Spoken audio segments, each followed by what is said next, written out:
Hey folks, welcome back to Overland Outfitting. I'm Fred, I'm Dave. and we're here to give you a little bit of an update on what Dave's been doing on the ambulance here. Dave just got back from Overland Expo in Loveland last week and had a great showing there. Dave was one of the featured DIY. That's right. There were about there were about a dozen of us, but it was a well-received vehicle there. Very good. It's glad to hear everything went well up there, and I'd look forward to getting to that one next year myself. Um, Dave's been doing a lot of work on the interior and also has a few things to show on the exterior here with some awning work that he's been doing. And so Dave, why don't I switch places in the camera here and give you a chance to give a walk around. All right, sounds good. All right. All right, Dave, why don't you let folks know what you did here? Okay, well, you know, there are a lot of really nice manufacturers or good manufacturers for awnings, for window awnings. And we kind of wanted to do something a little different, something on our own. It's a DIY thing. And so instead of buying a manufactured awning, we just kind of put this thing together. I didn't come up with this idea. I saw it online, something similar. And this whole little awning here cost us about $12.50. So the nice thing about it, it doesn't have to hang on the side of the thing. We can, on the side of the vehicle, we can take this off in a couple of seconds and stow it someplace. We just happen to have some really nice boxes here that on an ambulance that you can put a lot of things in. And so because of the sailor in me, I used a cleat, and we just tie it down like that. And so it's a unit that just kind of goes up quick. It's really stout, and it'll handle a lot of wind. And we just tie it off. And right now we can put it on the other side, but we're hoping to build another one of these in a week or so, and then we'll have one for each side. And so as the sun changes or wherever you park, you'll have a little bit of sunshade and a little water rain protection. You can leave a window open, and because these are sliders and not awning windows, it makes a really nice awning for us. But it's super simple, and it's very, very inexpensive.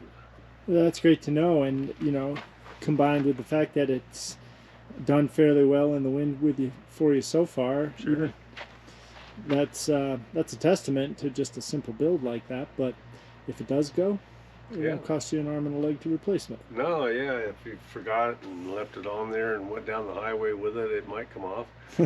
Or it'd bang around until you pulled over and said, hey, wait a minute. So, Then you deserve the $12 bill to fix it. That's it. That's Yeah. right. So what would you like to look at next? Well, I know that you've done some work finishing off the cab over, and you've also done some work finishing off the kitchen a little further. Why don't we go inside and take a look? Sounds good. All right. Come on in.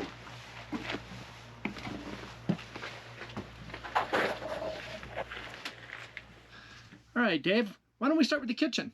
Okay, well, we put a panel down here. We didn't really know what we wanted to do with the front of this box, because on the outside, from the outside is our 25-gallon water tank. And so we only had room for one drawer, which we have right here. We have a drawer here, and we also have a really nice, this is a Lexan cutting board, and it comes out. The funny thing about it, it doesn't come out when you're driving, so it has enough drag on it. It won't slide out going around curves. And you can take that and use it as a table outside or on the tables inside as a good cutting board, and it extends the kitchen. We did a stove conversion that might have been on one of our other videos, but this used to be a 2-burner stove, and now it's a 3-burner with an oven. And we can turn on this button right here, and that gives us light inside the stove. It's a gas stove, and it's It's all lit by a little piezo lighter here. So it's really efficient. And the top just tips out. We just set back. So we have 3 nice burners, and it works really good. And remind me again where you got this stove? This was from Rec Pro, and we really like Rec Pro. It's a great source for all sorts of RV. It's a great source for RV appliances, and they have lots of things on the site. That's one place I would recommend everyone check out is Rec Pro. Well, that's excellent, Dave. I see you've got some wall coverings behind you that you put up as well. You want to tell? Yeah, this is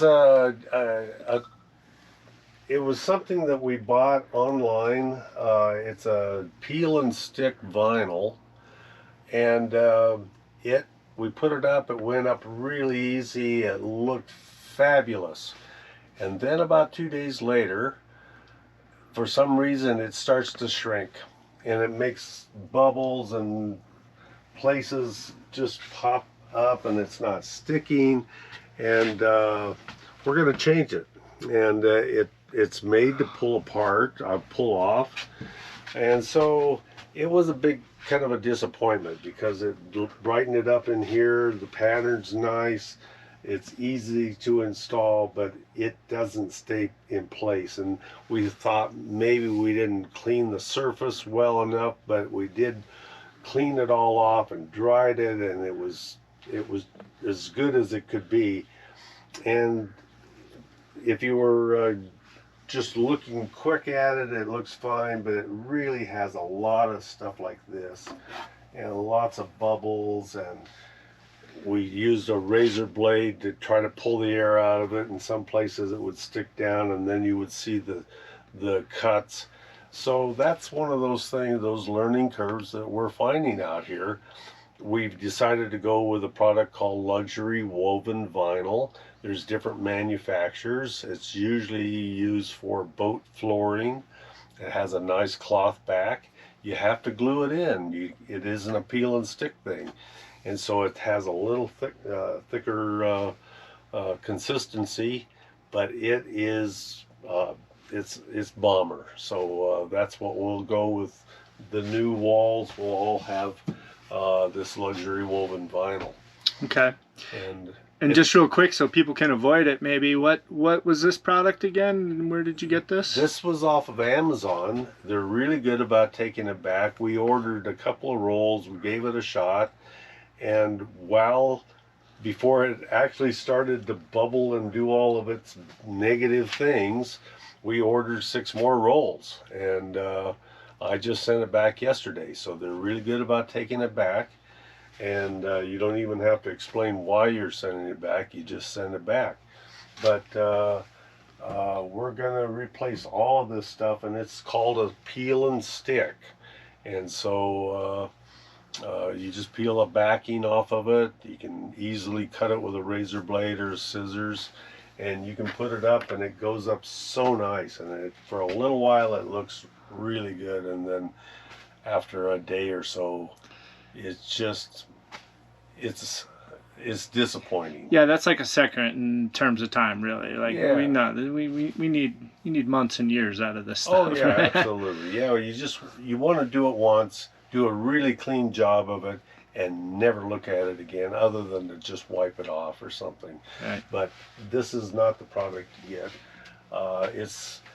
You got to pay for the better stuff, and so instead of being $9 a roll, it's like $15 a square foot for the really good quality wall covering, floor covering.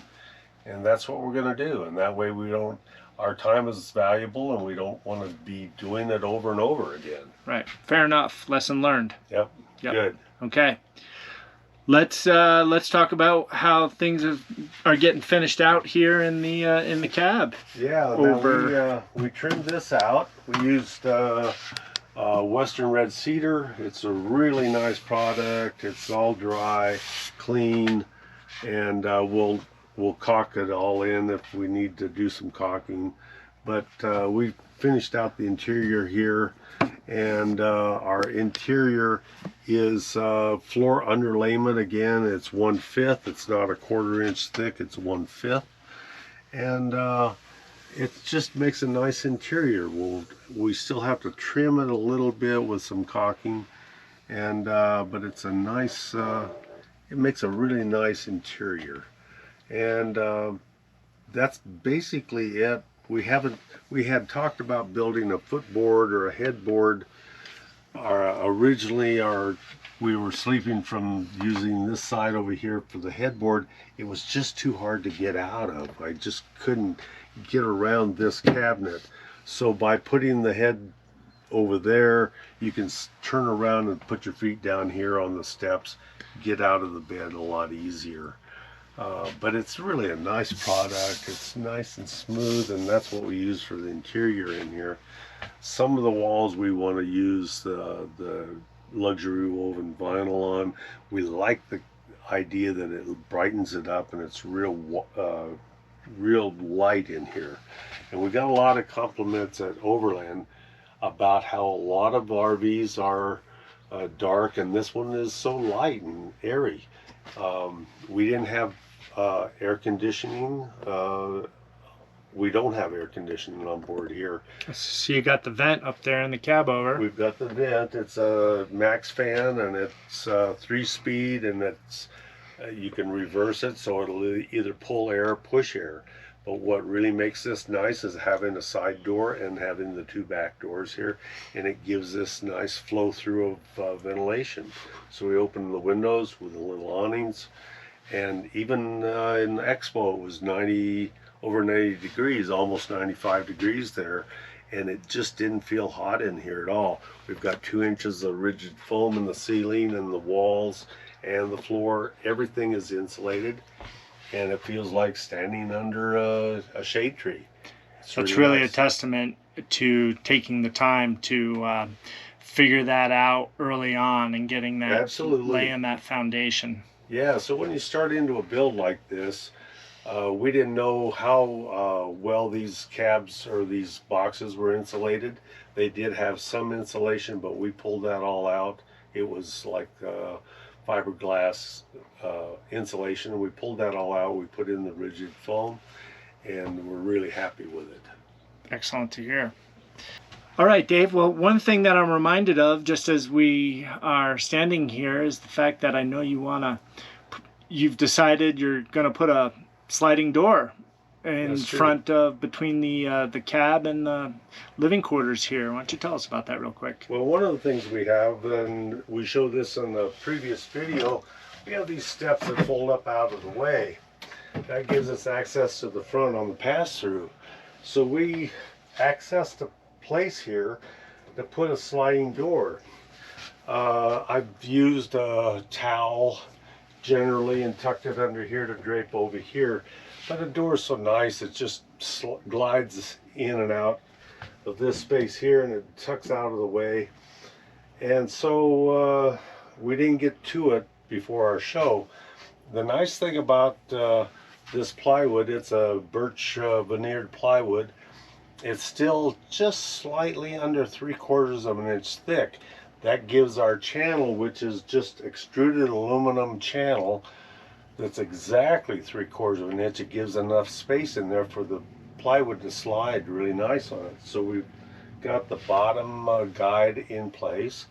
We have the plywood out here. We can show everybody what we're going to do, and then once it's done we'll do another video and we'll put that in the next video. That sounds good. If you got that handy, let's just grab that real quick. And yeah, it's right here. Okay.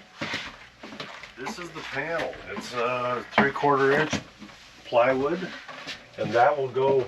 I have to take out the steps, which is they're held in with a couple of screws, and this is the top guide for this, and it just goes on the top of the plywood. Simple thing. It's just a simple thing. But as you can see, it slides really easy, and We just mounted it to a board here. That board will sit up in here. We'll put a stop in here someplace so that it can only go so far. And then we've got a couple of little buttons here that we can drill and push them in from either side. So we have a place to stick finger in there and slide it. It should slide just fine, and that'll give us privacy, and it'll keep, if in the winter time it's a little cooler, keeps the cab heat or the coldness of the cab in the cab, and it just gives us a really nice tight compartment here, our living space. So that's what's coming up, and that'll blacken things out a little further, and it'll also maybe be a little bit more of a sound barrier. Yeah, provide some sound insulation. absolutely. Yep, excellent. And I'm anxious to get that in, and we'll just show everybody what it looks like and how it works. It's just a real simple thing, and this doesn't add hardly anything. It's just really super light. Not a whole lot of weight. Yeah, No, that's great. no, a few pounds, and it'll be really nice. And it'll match the rest of the interior up here. Yeah, definitely. Just a rough and, roughed in, finished, unfinished wood. Looks, but classy. Sure. Dave, as I stand here back, I'm also reminded of the fact that you have a new solar charger unit that you've installed there. Why don't you tell us about the need for that? This is the name POWMR. This is an MPP charge controller. It's designed to handle 12, 24, 36, and 48 volts. So we took the 250 watt 12 volt solar panel off the roof. We bought house panels. There's a lot of house panels available right now, and these are 36 volt house panels. We have two on the roof now, and they are 250 watt panels. We wired them in parallel, so that still is 36 volts, but the amperage went up. It's a little over 20 amps now of power.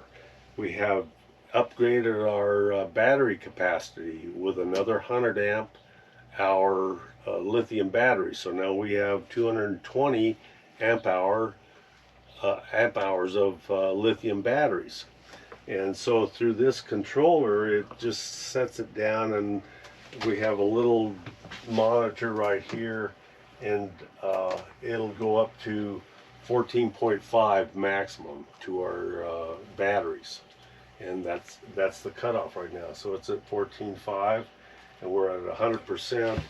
14.5 volts. Right. Okay, that's pretty powerful. That's pretty good. Oh yeah, and I can't even tell you what the panel's putting out right now, but the controller keeps it at 14.5 max. Excellent. And we've never run out of power. The refrigerator, the winter, runs off of that 24 hours a day. All of our lights, chargers for our phones and our iPads and everything. We've got a little fan in the composting toilet. I don't see us running out of power here. Yeah, you're essentially 100% off grid. Yeah, we are. Outstanding. So, and that just tucks up there. It's got its own little fan here. The only time I ever heard the fan go on is when I first installed it, and it runs for a couple of seconds and shuts off. So if it were to get warm, that little fan would come on and cool the whole thing down. Gotcha. Excellent. So, excellent. And we haven't seen that as a problem. We did put some space between the solar panels and the roof so they can breathe really well. I think always, that's right? really important thing. Absolutely. To not set them solid on the roof. They need to have that air around them. That's right. They need that ventilation. And you have two up on the roof now, and you seem to be doing well, but you have room to add more if you need to. I have enough room up there to add one more panel, but we kind of scooted them down closer to the front. We have that vent to keep in mind up there, so we're off the vent a little ways, but we wanted to leave a space because we have enough room up there for a rooftop deck, And that's one of the things you can do on an ambulance. You can put a lot of weight up there on top of the roof. And so that's another thing that we're going to show in the next one of the next videos is our roof access and our rooftop deck up there. Well, if in fact you do that, that's going to be super fun. Oh, it'd be great. Yeah, absolutely. Keep us out of the bugs and give us a better view and 360 view. 360 view, yeah. And it still doesn't compromise the solar capacity that we already have. Right. So we have that also. Excellent. Dave, this is all fantastic to see, and I'm glad things are coming together so well. One last thing before we go, how's the dinette working out? I gotta tell you, this was one of the best ideas we ever did. This is a great conversion here. As you remember, we had a couch here. We cut the couch in half, made it into a two-person dinette. It still makes into a bed, but having a nice little table like this keeps the floor space open and gives us a place to read our books like Overland Journal and for our we can lay a map out here. We can have two people who can really have a nice dinner right here. It's just, was a great idea. And we have storage under the seats, and nice place with our tableless or our legless table. We just have it just makes such a good thing here, and we're super excited about it. Yep, and versatile, and if I'm not mistaken, may become even more versatile here soon. It could be that way for sure. Yeah, we have more surprises for everybody. That sounds good. This is going to change, and we'll tell you more about it, but we're not going to tell you today. Well, folks, there you have it. Got more coming. Dave's got some great surprises. Got some surprises, some kooky thoughts in mind here. Yeah. I look forward to it. I hope that you folks will be looking forward to it also. Please do all the usual, like, subscribe, hit the notification bell if you do want to see some future updates from us. Till then, thanks for watching, and enjoy the rest of what's left of the summer. Looking forward to seeing everybody real soon. Bye now.